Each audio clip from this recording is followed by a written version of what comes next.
તો દર્શક મિત્રો અત્યારે અમે આવી પહોંચ્યા છીએ. વિક્રમભાઈ શું પહેર્યું છે તમે મને તો 7 વાગ્યું ભાઈ. ગુડ મોર્નિંગ દોસ્તો, જય શ્રી કૃષ્ણ બધાને. કેમ છો બધા? મજામાં ને? તો અમે આશા રાખી કે તમે બધા મજામાં હોય, મસ્ત હોય અને સ્વસ્થ હોય. મમ્મી જય શ્રી કૃષ્ણ. પપ્પા જય શ્રી કૃષ્ણ. જય શ્રી કૃષ્ણ. એટલે ગુડિયા જય શ્રી કૃષ્ણ. અને જો અમે કાલે પેલી ખાડી લાવ્યા હતા એ તો પતી ગઈ. સવારના પૂરમાં મારા પપ્પા મારા મમ્મી બહુ જ મસ્ત નાસ્તો કરી દીધો, ભૂકા કાઢી નાખ્યા છે. આમાં થોડું થોડું વધી છે આ બધું, છેલ્લો ભૂકો. ચલો તાન દર્શક મિત્રો, આપણે બ્રેડ અને ચા પી લઈએ. અને ઓ વિક્રમભાઈ આવો આવો આવો આવો. Good morning. Good morning. અરે નજીક આવો, નજીક. જય શ્રી કૃષ્ણ. જય શ્રી કૃષ્ણ. ચાવા પીધી? હા હા હા, સરસ સરસ સરસ. તો ચલો તાન આપણે પણ ચા પી લઈએ. તો મિત્રો, અમારા વિક્રમભાઈ એમના ઘરે ચા પીને આવ્યા છે. તો આપણે પૂછીએ કે ભાઈ તમે ચા કયા વાસણમાં પીવો છો? વિક્રમભાઈ ચા હેમાં પીધી તમે? રબકીમાં. રબકી? હાવ. રબકી એટલે શું લે? રકાબી. રકાબી? હાવ. અલે રબકી. ગુડિયા. તો મિત્રો, અત્યારે વાગી ગયા છે ભાઈ 9:30 અને મારી મમ્મી આજે ખાવામાં બહુ જ મસ્ત સબ્જી બનાવી દીધી છે. મારો ભાઈ તો જો કે ખાઈ લીધું. હા. અને હવે હું નાહીને આવ્યો છું, સેવા બેવા કરી લીધી. અને ચલો તાણ આપણે પણ હવે જમી લઈએ અને તમને પહેલાં બતાવું કે ભાઈ આજે શું સબ્જી બનાવી છે મારી મમ્મીએ. તો જોઈ લો મિત્રો, મસ્ત મજાની કોબી પછી વટાણા અને આ બધું મિક્સ કરીને બનાવ્યું છે. અને સાથે ઘી પણ છે, એકદમ દેશી ઘી, અને મસ્ત મજાની રોટલી. તો ચલો મિત્રો, આપણે જમી લઈએ અને પછી જઈએ ગામભોઈ. અને ગામભોઈ જઈને તમને મળીએ. આજે વિક્રમભાઈ, હું અને હાર્દિક ત્રણે ગામભોઈ જવાના છીએ. તો દર્શક મિત્રો, અત્યારે અમે જમી લીધું છે ને હવે અમે જવાના છીએ ભાઈ ગામભોઈ. અને ગામભોઈ કેમ જવાના છીએ, શું કારણોસર જવાના છીએ, એ દરેક વસ્તુ અમારા વિક્રમભાઈ જણાવશે. શેરવાની પહેરવા. હા, તો દર્શક મિત્રો, તમે જોયું અમારા વિક્રમભાઈને પૈણું ઉપડ્યું છે. હવે એમને પરણવાની બહુ ઈચ્છા થઈ ગઈ છે. ભલે ઉંમર નાની છે પણ એમને બહુ પરણવું છે.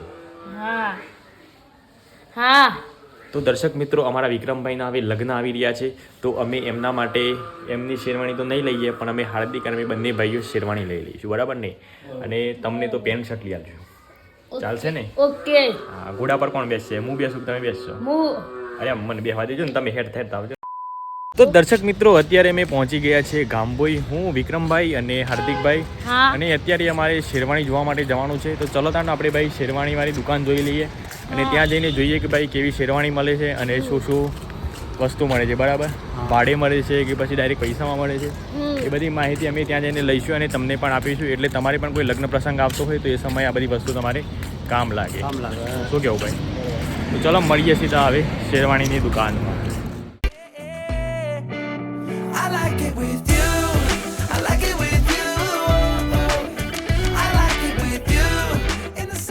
તો દર્શક મિત્રો, અત્યારે અમે આવી પહોંચ્યા છીએ ગામભોઈ વેદ દુલ્હા કલેક્શનમાં, જ્યાં દરેક પ્રકારની શેરવાણી હોય. લગ્ન પ્રસંગમાં જે પણ આપણે કપડાં પહેરવાના હોય છે, જેમ કે શેરવાણી હોય, પછી ઇન્ડો વેસ્ટર્ન શૂટ હોય, એ દરેક વસ્તુ અહીંયા આપણા ભાડા પર મળી જાય છે. ક્યાંય હિંમતનગર જવાની જરૂર નથી, આપણે ગોભાઈમાં જ મળી જાય છે.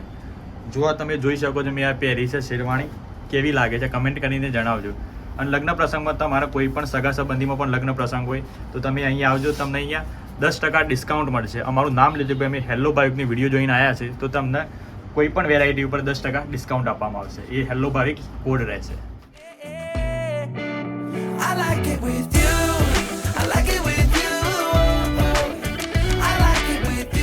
તો મિત્રો, અત્યારે અમે પહોંચી ગયા છીએ ભાઈ વેદ દુલ્હા કલેક્શન ગામભોઈ પોલીસ સ્ટેશનની સામે. ત્યાં મસ્ત મજાની દુકાન આવેલી છે, જ્યાં દરેક પ્રકારના કલેક્શન મળી જાય છે. લગ્ન પ્રસંગે મળતા કલેક્શન, અને એમાં શેરવાની, શૂટ અને સાફા પણ ભાડે મળતા હોય છે, એકદમ સસ્તા દરે. અને તમે જો હેલ્લો ભાવિકનું નામ લઈને આવો તો તમને 10% ઓફ મળે છે. તો ચલો પહેલા આપણે વિક્રમભાઈને પૂછી લઈએ, ભાઈ તમે જે આ કલેક્શન પહેર્યું છે એ તમને કેવું લાગે છે? જોરદાર લાગે. મારે કેવી લાગે છે? આ વરમારા કેવી લાગે છે ભાઈ? જોર લાગે છે આપણે. પાઘડી મસ્તન. મસ્ત. તો ચલો હવે આપણે હાર્દિકભાઈને પૂછી લઈએ, હાર્દિકભાઈ તમને આ કલેક્શન કેવું લાગે છે? તો આ જોધપુરી છે. આ જોધપુરી એકદમ પરફેક્ટ ફિટ થઈ છે મને, એટલે મને એકદમ કમ્ફર્ટેબલ લાગે છે. અને આ જે છે આપણી દુકાન એ બેરોડા રોડ પર છે અને પોલીસ સ્ટેશનની સામે છે. વેદ દુલ્હા કલેક્શન. હા, અને ત્યાં તમને દરેક વસ્તુ મતલબ શૂટ છે, શેરવાની છે, એ બધું તમને ભાડે મળી જાય, સાફા પાઘડી બધી વસ્તુ. એકદમ સસ્તા દરે. હા, તો એકદમ પરફેક્ટ છે વસ્તુ મતલબ. તો તમારે તો હિંમતનગર કે અમદાવાદ બીજી કોઈ જગ્યાએ જવાની જરૂર નથી. આપણે ગોભજમાં મળતું હોય તો ગોભજ તમે વિઝિટ કરો. હા. આટલી સારામાં સારી વસ્તુ મળે છે. સો એ ફિટિંગ કરાવવું એ ના પડે, એકદમ ફિટ એકદમ fit કમ્ફર્ટેબલ લાગે અને લુક પણ એકદમ આઉટસ્ટેન્ડિંગ લુક લાગતો હોય છે. શું કેવું ભાઈ? હા અને જો તમે હેલો ભાવિકનું નામ લઈને આવો, ભાઈ મેં હેલો ભાવિકની વિડીયો જોઈને આવ્યા છો, તો તમને 10% ઓફ આપે છે. હા, 10% તમારે 10% ડિસ્કાઉન્ટ પડતું હોય છે. હા. તો તમે રાહ કોની જુઓ છો? જલ્દી જ વિઝિટ કરો વેદ દુલ્હા કલેક્શન, ગામભોઈ પોલીસ સ્ટેશનની સામે. બીજા મારી. હા, બીજા મારે. તો દર્શક મિત્રો, અત્યારે અમે ગામભોઈ દાબેલી ખાવા માટે આવી ગયા છે નાસ્તા હાઉસમાં. હું તમને વિક્રમભાઈ બતાવું છું. ભાઈ વિક્રમભાઈ અત્યારે કેટલો સરસ મજાનો નાસ્તો કરી રહ્યા છે. જુઓ તમે, એ અંદર સૂપ લઈ રહ્યા છે. સૂપનું તો આખું કહેવાય થાળી ભરી દીધી. અને હવે વિક્રમભાઈ અહીંયાની દાબેલી ખાશે અને કહેશે કે ભાઈ દાબેલીમાં શું ટેસ્ટ આવે છે. શું ટેસ્ટ આવે છે દાબેલીનો. જોઈ લો દર્શક મિત્રો, વિક્રમભાઈ દાબેલી ખાઈ રહ્યા છે. વિક્રમભાઈ, કેવો ટેસ્ટ આવ્યો? મજા. મજા આવી ગઈ ને? હા સારું સારું. બીજી દાબેલી મંગાવી છે? નો અરે મંગાવી તો કે બીજી મંગાવી લઈએ આપણે. તો પછી પછી ને? સારું સારું, એક જમી લો પછી બીજી મંગાવીએ હો ને? હા ઓકે ઓકે. તો દર્શક મિત્રો, વિક્રમભાઈએ એક દાબેલી ખાઈ લીધી છે અને હવે બીજા રાઉન્ડમાં આવી ગયા છે. અને આ રાઉન્ડમાં વિક્રમભાઈ વડાપાઉં ખાઈ રહ્યા છે. તમે જોઈ લો, વિક્રમભાઈએ બહુ મસ્ત વડાપાઉં મંગાવી લીધા છે. એટલે શું કરે છે? અરે મિક્સ નથી કર, બગર છે. મિક્સ સારું લાગે. ના ના, એમની જ ખા ને બગર તો બહાર હે નહીં તને બહાર. અમારા વિક્રમભાઈ અલગ અલગ ટેકનિક અપનાવતા હોય છે, બધું મિક્સ કરીને ખાતા હોય છે. તો અમારા વિક્રમભાઈએ ભાઈ વડાપાઉં અને દાબેલી ખાઈ લીધી છે અને અત્યારે જુઓ એકદમ આ ગોલો ખાઈ રહ્યા છે. હે વિક્રમભાઈ? ચીકણી કલર હે. હા, ચીકણી કલરનો ગોલો ખાઈ રહ્યા છે. તો દર્શક મિત્રો, અત્યારે હાલ અમે ગામભોઈ અમારા વિક્રમભાઈએ બધું કહેવાય પેલા વડાપાઉં ખાધ્યા, પફ ખાધ્યો અને ગોલો પણ ખાઈ લીધો. તો ચલો તાન દર્શક મિત્રો, આપણે જઈએ હવે ઘરે, કારણ કે ગરમી બહુ લાગે છે. ઘરે જઈને આરામ કરવો પડશે. અને એક વિડીયો અમે અહીંયા શૂટ કર્યું છે તો એનું એડિટિંગ બી કરવું પડશે. તો ચલો હાર્દિકભાઈ, આપણે જઈએ ઘરે. હાર્દિકભાઈ તો જો કે તૈયાર થઈ ગયા છે. ચલો ભાઈ. સો ગાઈઝ, અત્યારે વાગી ગયા છે ભાઈ 4 અને અમે કાલે જે પપૈયું લાવ્યા હતા ગામભોઈ રૂપાલ કંપાથી, તે આજે અમે પપૈયું ખાવા માટે બેસી ગયા છે. તમે જોઈ લો, મારી મમ્મી અત્યારે પપૈયું મસ્ત મજાનું કટ કરી રહી છે. તો જોયું દર્શક મિત્રો તમે. અને હું સામે મારો ભાઈ બતાવું તમને, જે અત્યારે હાલ પપૈયાની મોજ લઈ રહ્યો છે. તો ચલો તાન આપણે પણ આ પપૈયું ખાઈ લઈએ. પપૈયું થોડું કાઠું છે, એટલે કાચું હશે. કેમ તો કાચું હશે. તો દર્શક મિત્રો, પપૈયું તો જો કે બહુ સારું આવ્યું નથી, ભાવતું નથી. એટલે મારો ભાઈ એના વિશે 2 શબ્દો કહેવા માગે છે. તો આપણે સાંભળી લઈએ કે ભાઈ હાર્દિકભાઈ શું કહેવા માગે છે 2 શબ્દો. પપૈયું ખાજુ કડક નીકળ્યું છે. આમાં આ જો પપૈયું આવડું મોટું છે પણ બહુ કડક છે, મેઠું એ નહીં. મોટા 50 રૂપિયા લીધા. મને તો 7 વાગ્યું ભાઈ. કેટલા? 50 રૂપિયા. ઓલા 50 રૂપિયા? હા, મને તો પપૈયું શાકીને વાગ્યું. ઓહો, એટલું બધું કડક છે. એ મારા લાગે 2 ટુકડા થઈ ગયા. આદુ હું કહું ને ડીંડ્યું.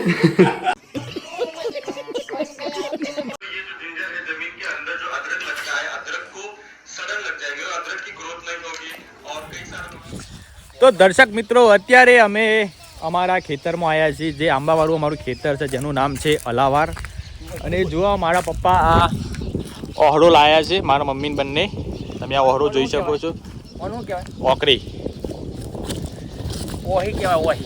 ઓહી. આ વસ્તુ છે ને, ઉપર આપણું જે જડ ઉપર ચડાય ને, એટલે નીચે આ કાપી શકાય, બરાબર? એટલે જે ઓબા પર આ જે ઉખરું થાય છે, એ બીજા વાર તમે જો કાપો નહીં તો આ ખાવા પર થઈ જાય. અને બીજે આપણે ઉતારો મળે નહીં કેરીઓનો, બરાબર? અને વિકાસ પણ અટકી જતું છે. એટલે જો અમને આ રીતના જોઈ લો દર્શક મિત્રો, આ લયું લુખરું એ ભલે જે આંબાનું નુકસાન કરતું હોય છે. આ રીતના ઉડાડી દેવું પડે, બરાબર? જેના કારણે આંબાનું નુકસાન થતું બચી જાય. હા, બચી જાય. આ એક તારાકાજી શું થયું? અમે ઘણું બધું બચી જતું છે. તાન આ કેરીઓ શું થાય? કશું જ નહીં. લ્યો, હું આવ્યો માં ટ્વિસ્ટ આવ્યો. હા, એ તો આ રીતના કાપી નાખીએ તો પછી એવો હતો ને એમ. હા, એટલે આ ટેસ્ટ કરવા માટે અમારા ઘરના છે ને, એ થોડા ગરમ થઈ જાય છે, પણ થયા કરે બધી એવું તો. કોઈ 4 કેરીઓ કાજી 50 કેરીઓ ના બગાડો કહે. હા, એ વાત સાચી છે. હા, આવતી સાલ હજુ આમ એમ કેરી તોડી લે.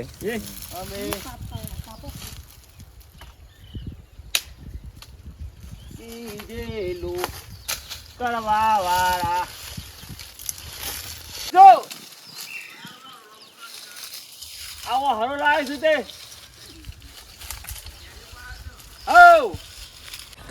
તો ગાઈઝ અત્યારે અમારા ગામમાં એક વાનવાળા ભાઈ આવ્યા છે બધું સામાન લઈને. જો તમારો પ્રચાર થઈ જશે તો ચલો મારા પપ્પાએ શું લીધું ભાઈ પહેલાં હું તમને બતાવી દઉં. એક આ મકાઈ લીધી છે ધોણી કરવા માટે. અને હાર્દિકભાઈ શું લીધું ભાઈ બતાવો. ગોર કેરી અથાણું ગોળ કેરી અથાણું. કેરીનું અથાણું હા એટલે ગોળ ગોળ બધી કેરીઓ બધી ગોળ જ હોય, કોઈ લોબી મતલબ કોરી ના હોય. Sweet sweet sweet. અચ્છા નોટ ગોર મતલબ નોટ દર્શક મિત્રો હું તમને એક વસ્તુ બતાવું, તમે આ જોઈ લો. આ પહેલા કાજુ આવે 1 રૂપિયાના 12 કાજુ આવતા હતા, ખબર છે આપણે ખાતા હતા. કાજુ કરોડી હા જુઓ 1 રૂપિયાના 12 કાજુ આવતા હતા અને એક મન ખવડાવો. જોયું મિત્રો તમે અમારો બેન ને ભૈયાનું પ્રેમ. વાહ હાર્દિકભાઈ હા બોલો હાથમાં શું છે આ? શક્કરપાડા મંજી કાઈ બાખરી હોય આ શું કહેવાય? બેસ્ટ આઈટમ છે બાખરિયું. એક આ કેવું લાગે? ખાધા પછી ખબર પડે કેવું લાગી ગયો. તીખું તીખું મસ્ત મસ્ત લાગે. મસ્ત લાગે ને? કર દે 2 કિલો કર દે. 2 કિલો? તાન જેટલું 2 કિલોના પૈસા કેટલા? 2 કિલોના 3000 રૂપિયા. 3000 રૂપિયા તો 3000 રૂપિયા કોણ હાલે? તો અમે જે ખાય આ લખું ના ભાઈઓ તથા બહેનો શું થયું દાદા? મજામાં? દાદા મજામાં? આવું આવ્યું કાજુ ખવડાય એકાદ કાજુ ખવડાય દાદા. હવે દાદા પ્રસાદ લે પ્રસાદ. ભગવાનનો પ્રસાદ છે. પ્રસાદ લે રાષ્ટ્રમાજી. ખો ખો. અરે વાહ વાહ વાહ વાહ વાહ. કેવું લાગ્યું? કેવું લાગ્યું? કેવું લાગ્યું? મસ્ત મસ્ત ને ઓકે ઓકે. તો દર્શક મિત્રો અત્યારે વાગી ગયા છે 8 અને આજે મારી મમ્મીએ બહુ જ મસ્ત ગલકાનું શાક બનાવી દીધું છે. તમે જોઈ શકો છો ગલકા અને એના અંદર બટાકા પણ મિક્સ કર્યા છે, એટલે જો કે શાક બહુ જ મસ્ત બનાવી દીધું છે. અને સાથે ચટણી પણ છે. અને એક આ નવી ચટણી મારા પપ્પા અને મારી મમ્મી બંને ટ્રાય કર્યો છે. આ શેની ચટણી છે પપ્પા? ગુંદી ગુંદી. ગુંદો આવે ને ગુંદો ગુંદો. ગુંદીનો મોર. હા. ગુંદાના મોરની ચટણી છે, સુપર ચટણી આવે ગુંદાના મોર. તો જોઈ લો દર્શક મિત્રો આ ગુંદાના મોળની ચટણી છે. તો ચલો આ મારા પપ્પાએ ટ્રાય કર્યું છે, તેમને પહેલાં પૂછી લઈએ કે ભાઈ કેવું આવ્યો પાછું ચટણી. એકદમ બેસ્ટ. એકદમ બેસ્ટ છે ને. આ મારા ખેતરમાં ગવાટ જે આદિવાસી હતા ને એ લોકોએ મોર લઈ ગયા, એમને કીધું કે આની ચટણી મસ્ત આવે છે, છાશ નાખો ને તો સુપર શાક લાગે. એટલે મેં પણ મોર ગેલ લાયા ને ચટણી બનાવી છે, આ ખાધી તો મસ્ત લાગે છો. આ પણ બનાવજો અને ખાજો, બહુ જ મસ્ત ટેસ્ટ આવે છે. અને દર્શક મિત્રો તમે જોઈ શકો છો આ અથાણું પણ લાવ્યા છે. શેનું અથાણું લાવ્યા? કેરી. હા કેરીનું અથાણું માર્કેટમાં આવી ગયું છે, તમે જોઈ શકો છો. એટલે આજે કેરીનું અથાણું, પછી આ ગલકાનું શાક, ચટણી, બીજી ચટણી, આ બધું ચલો. અને સાથે બહુ જ મસ્ત બાજરીના રોટલા છે, તમે જોઈ શકો છો દર્શક મિત્રો. તો ચલો તાણ આપણે હવે જમી લઈએ. તો દર્શક મિત્રો આ જે ચટણી બનાવી છે હું ટેસ્ટ કરું તાને. ચટણી તો એક નંબર બની છે, તમે પણ ટેસ્ટ કરજો. તો દર્શક મિત્રો અમે જમી લીધું અને અત્યારે મારી મમ્મી છાશ માટે મસાલો રેડી કરી રહી છે. અને છાશ અમારા ગામના મેતરના ત્યાંથી લાવ્યા છીએ. બહુ જ એકદમ દેશી છાશ છે અને મારા પપ્પાએ છાશ પીધી અને બધા એમને બહુ જ સારી લાગી છે. તો ચલો મિત્રો આપણે પણ છાશ પી લઈએ. જોઈ લો તમે મિત્રો મારી મમ્મી અત્યારે મસાલો તૈયાર કરી રહી છે અને થોડી વારમાં હવે છાશ રેડી થઈ જશે અને પછી આપણે બધા છાશ પીએ. અને તો દર્શક મિત્રો તમે જોઈ લો અમે કોહાણી થાળીમાં છાશ પી રહ્યા છીએ. તો કોઈક જ માણસ હોય કે જે કોહાણી થાળીમાં છાશ પીતા હોય. મોટી કટી આજે